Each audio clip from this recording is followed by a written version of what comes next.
Ken, needless to say, you're having a little bit of fun with the standardbreds of late. Yes, well, once I retired from full-time work, I thought I'd spend my money and support an industry that's been part of my life since I was 18 years of age when I first started riding the trots. You'd never get to the bottom of that pot of gold. I don't know. Ask my wife. I think she thinks it's getting a bit shallow at times. Got a few that are going all right at the moment. Peter Anderson training them. One of those is Medley Moose. Goes around on Monday at Pinjarra in a stand. Very hard to fault his form since arriving in WA. Yes, he's a big, strong fellow, Badlands Hanover horse, and they improve with age, so we're hoping this horse will improve with age, and we're all taken with his form in New Zealand, and we can't complain about his form here at Gloucester Park. He's drawn bad but run great races.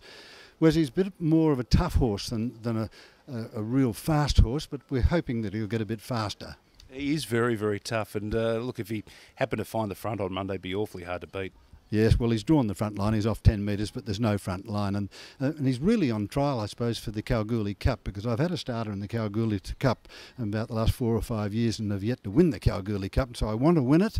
And so I think the Moose, if he steps away on Monday at Pinjarra in the stand, I think it'll be all sails setting for the Kalgoorlie Cup. Good luck with the Moose. Now, on Tuesday here at Gloucester Park, Please Idolise Me in the Tab Touch, race number 1, drawn 2 off the back row. What do we make of the recent form there?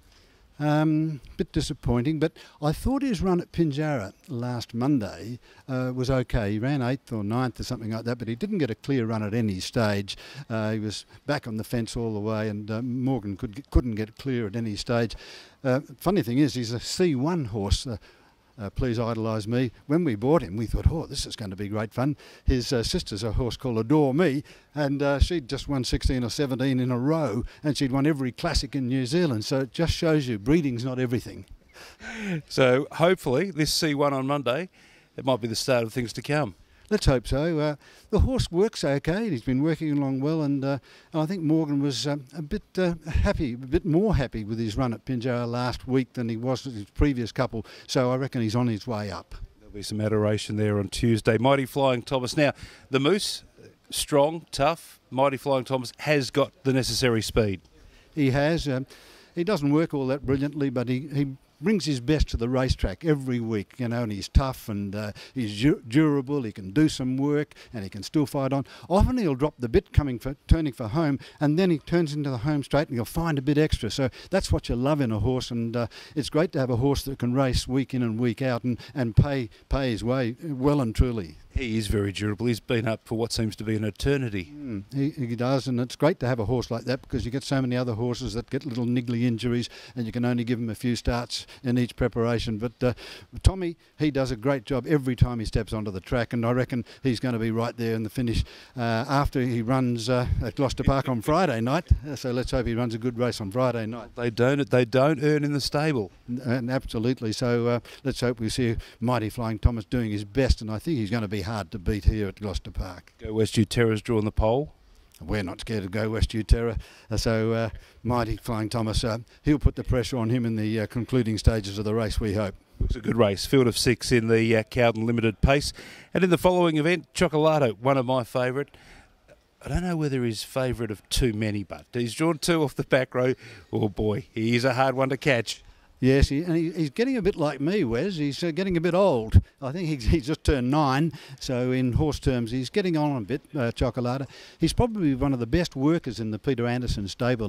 He beats Mighty Flying Thomas every time he meets him on the track, and yet Chocolata hasn't won a race for a while, and Mighty Flying Thomas is continuing in grand form. But one of these nights, one of these days, he's going to come out and show us his true worth, because he's not a bad horse, and he's done a very fine job since we got him from New Zealand. And he has got the habit of bobbing up at decent odds. Yes, so but you have to be very clever to catch him when he does that. So. Yeah, I reckon you've been catching him too when he does win. Hey, let's talk about Hawkeye Bromac. He's won his past 2 in very good style. Yes, he's a lovely little horse. He's reasonably long barrel, but he's not all that big, but he's a lovely race horse. He did all the work when he won at Pinjarra last Monday week, and then he got to the front after they'd gone about 400 metres last Monday at Pinjarra, and he strolled home. The horse that Chris Vogt drove sitting behind him, one of the Soho horses, had a perfect sit on him. He got out to sprint, but He didn't make any impression on Hawkeye Bromack in the home straight, and Morgan said after the race the Hawkeye Bromack was very impressive. He reckoned he could have gone another lap and still beaten them. So let's fingers crossed now that Hawkeye proves himself a good 4-year-old. What did you make of his run 3 starts ago here at Gloucester Park? I didn't mind him at big odds on that occasion. Since then, he's won those 2 races. Was he disappointing that night? I don't know, Wes, because I was in Vietnam. I've just. That's right. The pot of gold being spent. I spent 3 lovely weeks in Vietnam and Cambodia, and fortunately, I was away from when he put in an average run. It was the tour of Southeast Asia. It was great fun. It's great to have a look at new countries and new people and way people live in third world countries like Cambodia, and it's a great experience. And I would suggest to anyone, if they'd like a nice holiday, go to Vietnam, because the people there are very nice, the food's tremendous, and there's a great deal to learn about the world. I was going to ask you about the food. How did Pam and yourself settle into it? Oh, we settled in beautifully. We dined and wined in grand style and had a super time. Nomination for the WA Racing Hall of Fame. 2nd nomination. Hopefully this year you'll get through. We want you there while you're alive. Yes, I'm getting on. As I said, Chocolato's getting old, so am I. But you know, fingers crossed, one of these days I'll get there amongst these other dignitaries who've been awarded this wonderful accolade. It's been a great career. My career, yes, I've loved every moment here at Gloucester Park. I remember coming down here, I was just turned 19 and I wrote my first meeting as the chief harness racing writer for the West Australian newspaper, and that was the August Cup in 1956. Larking was favourite, Phil Coulson was the driver.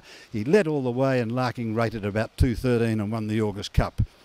2:13, haven't times changed? They certainly have, and the size of the track hasn't changed since 1956, but I've seen some wonderful horses race here at Gloucester Park. Wonderful horsemen, wonderful trainers, wonderful reinsmen, and wonderful personalities. One of those being one of your great mates in George Grillisage. Yes, and I've just been reading the proofs of a book written by Baden Pratt about George's life, and it's going to be a bestseller. Dear old George, we've had a million great times here at Gloucester Park. I remember one night that I had a good bet on a horse, and I was standing next to George in the broadcasting box, and he's called this horse winning by a lip in a photo finish, and I was very keen to have the horse to win, so I bent over and I kissed him on the cheek, and George told the ABC audience and everyone here at Gloucester Park, he said, "I've just been kissed on the lips by a man." Did the horse win by a lip? He did. He got home and got the money because George was pretty good on the photo finishes. I'll tell you what, there'd be some punting stories with him. Many punting stories. Too many to tell, but if you've got an hour or so one day, I can tell you some amazing stories about the losers George backed. Let's hope you're going to get something on the pump with these runners over the next few days. Good luck, Ken. Thanks a lot, Wes, and it's only a hobby for me and I'm having great fun.